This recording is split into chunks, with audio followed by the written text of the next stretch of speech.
So if I start recording now, this should probably start recording. And let's fucking go, guys. Long time no see. How are you all? And this is your boy Natty, and in this video we are going to talk about what is a fair value gap, because this is the start of a series in which I'm going to teach you how to become a profitable trader within the next 6 months, and this is all for free. I'm not going to charge you anything. The only thing that I'm asking you all is to watch the video till the end, because they say that 98 or 95% of traders fail in the market, and the reason the number is such high is not because they lack the knowledge or they lack the execution ability. The reason is because most of them, at least 90 to 80% of the traders, they quit after 3 to 5 years or maybe 4 years. So are you gonna be a quitter or are you gonna be a daddy? Oh sorry, bad joke, bad over there.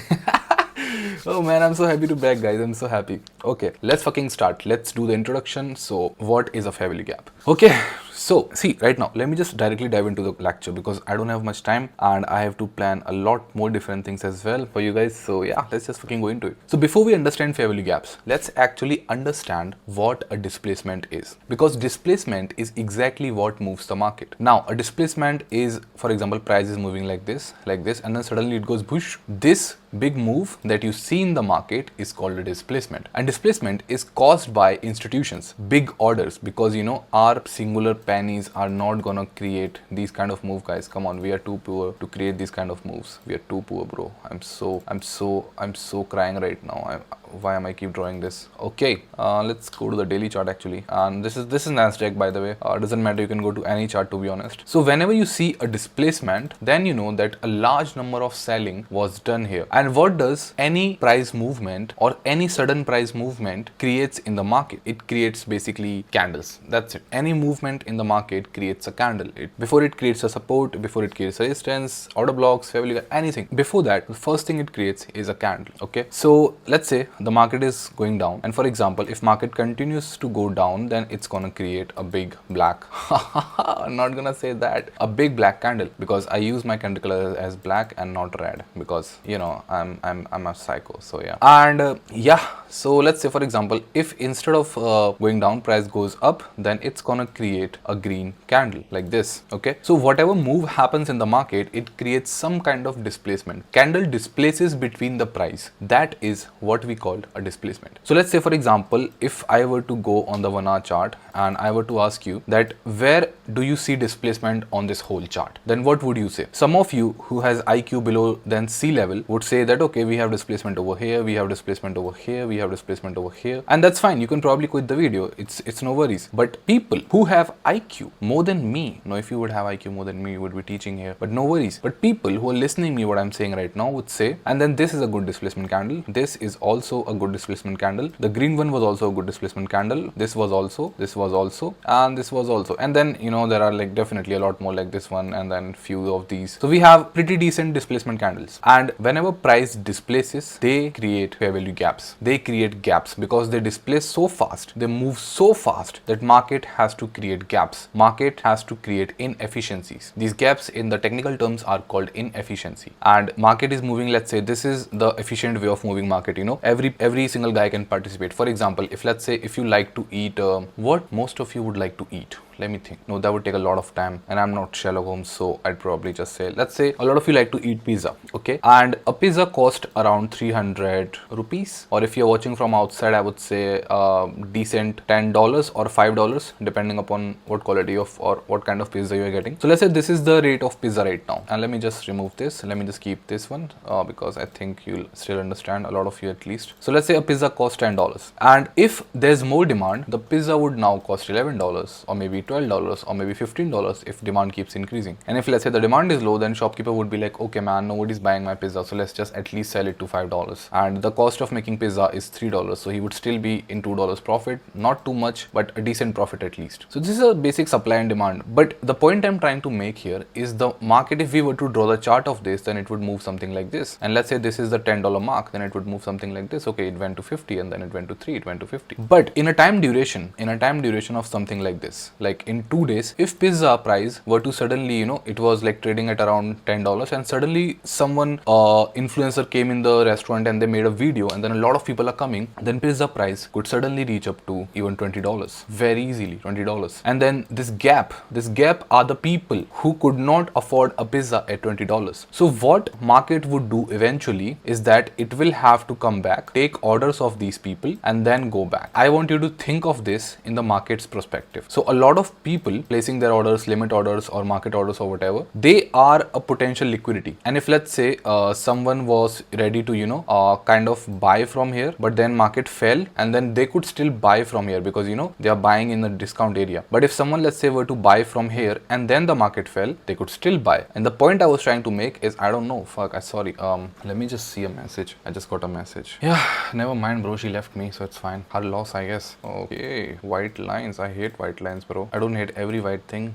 You know what I mean, bitch? So now you have to stay with me, okay? Before I make you understand anything about, how does a fair value gap looks, I will dive into that. No worries, I will dive into that. But I'm at least trying to, get your fundamentals strong around the fair value gap and its whole concept and its whole emergence in the market. So let's also understand another concept, and that is, how does price move and why does price move? So price move because it wants to rebalance itself. For example, just as I mentioned about the pizza, let's say we are in this ranging market, but this is a balanced market, right? Because almost everyone is getting opportunity to buy, and then almost everyone is getting an opportunity to sell. But if for some reason price were to go like this, and then a lot of people cannot buy now because it's too expensive, so it will have to come down. And then a lot of people cannot sell right now because it's not too expensive. So market keeps moving in a manner so that it create opportunities for every single participant and keep the liquidity fueling in the market. Now what is liquidity and all that, I will explain it in a different video, but for this video we are going to keep our focus on what a fair value gap is. So now you understand the concept of what a displacement is. How does a displacement creates? It creates when large institutions place order, and when they do place large orders, market sometimes moves in a very dramatically stretchable way, like, I am going away from you, I'll never come back into your life,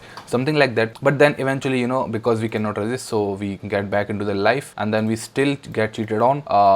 Forget about it. And now, because we have left inefficiency over here, we have a lot of liquidity over here, the price would want to come back, tap into this, and then continue its move, because people are hungry. They were ready to sell pizzas or buy pizzas, whatever. Like, if let me just do this. So yeah, they were ready to buy pizzas at this price, and then suddenly price went up, and now there are a lot of poor people in the community, so the volatility is less, the liquidity in the market is less, so price would be like, okay, let me just come down. Oh boom, a lot of people are buying again, demand high again, something like this. So this is the whole fundamental concept of why price moves and why displacement matters during that movements. And yeah, it's just to basically create opportunity for everyone to keep the imbalance balanced. That's it. Now let me get back to you on what a fair value gap is. This is a really good question. So let me see, and let me tell you. Okay, a fair value gap is a gap between 3 consecutive candles. So for example, this is one candle, this is the second candle, and then this is the third consecutive candle. The gap that forms between its wick is the fair value gap. So for example, this gap would be called the fair value gap right over here. This is a fair value gap. Okay, let me just change the color so it's more visible to the naked eye, because you only get to afford naked eyes in this economy. And if let's say for some reason we were to make a wick that comes around like this, then that means this whole move was actually traded into, and there was no gap to begin with, and that means there is no fair value gap. As simple as that. And the fair value gap is always between 3 consecutive candles. You cannot ever say to me in my chat, in my DMs, I'll freaking block you if you ever come to say what is a fair value gap, like hey Natty, can we see a fair value gap between 2 candles? No, you won't. You can't see that. We need 3 candles. We need 3 candles to see if it's a fair value gap or not. As simple as that. Bro, the fuck, come on. Okay, another great question. What if the wick of the second candle closes this gap? Amazing fucking question. I want that student to actually stand up and come in front of me. I mean, walk in front of me, because this is such a Einsteinian question, bro. What the fuck? Are you a freaking Newton, bro? Damn it, man. Holy shit. That does not happen.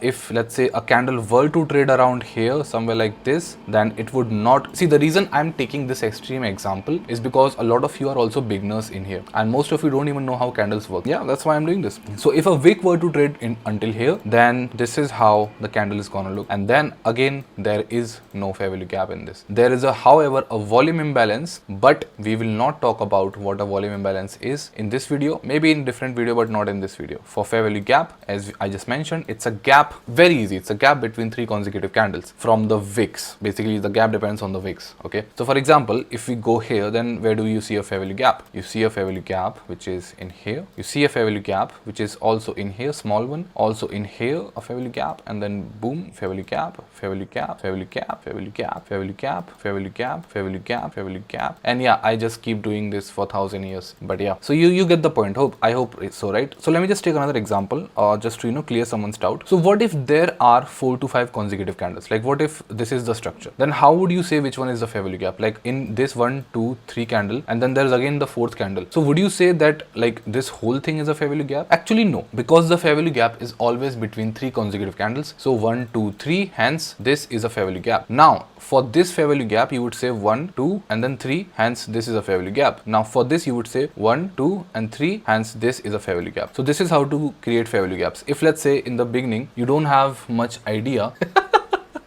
oh man, yeah, so I was saying, let's say if as a beginner you don't have that much idea, then you can simply search a fair value gap indicator and you can maybe take nephew or whatever. So what this would do is this will actually mark out the fair value gaps for you that hasn't yet been filled. So if they are filled, they'll probably not mark those out, but if they are, like for example, this fair value gap is filled, it's like overall inversed. What is the inversion? We'll talk about in a different video. Don't worry, every single video, every single concept is going to come. So this was the inverse, like tapping into a fair value gap, is just price comes and tap into the fair value gap, it gives a move, tapped, gives a move, tapped, gives a move, and then eventually when a body closes below a fair value gap, it's basically destroyed, it's basically ran through, it's basically someone you do not want to date. Okay, now these are the open fair value gaps. You can use this indicator, simple as that. Okay, now you know what a fair value gap is.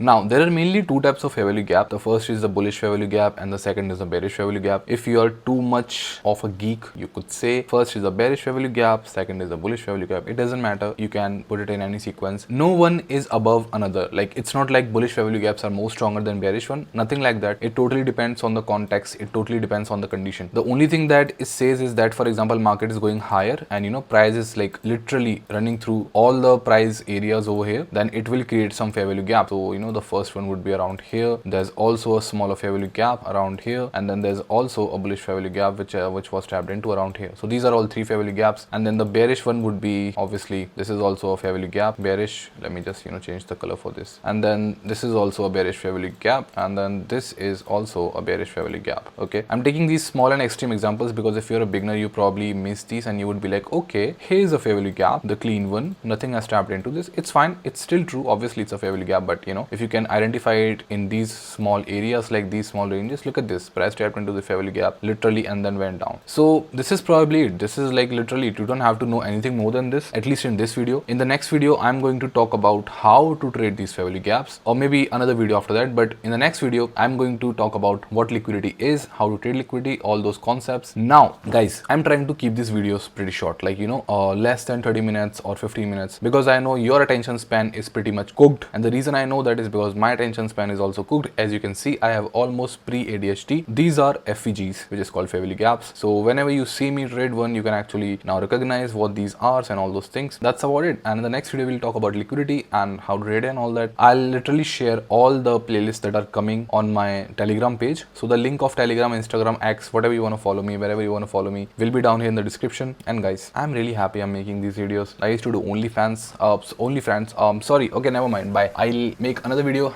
and then the goal of these videos are to first of all build your foundation of, let's say, what an FVG is, what liquidity is, what an internal to external is, what an IFVG is, all those things combined. And then at the end of this playlist, I'm going to share you a model that I personally trade, the whole 1 month of backtesting of that model. So the whole point is, after you complete this 2025 video series, you are going to be absolutely beast traders, and I'm going to try my best to complete this series in the next coming 1 or 2 months around. I'm not going to take more than 2 months. So yeah, that's it guys. This is Natty and see you soon.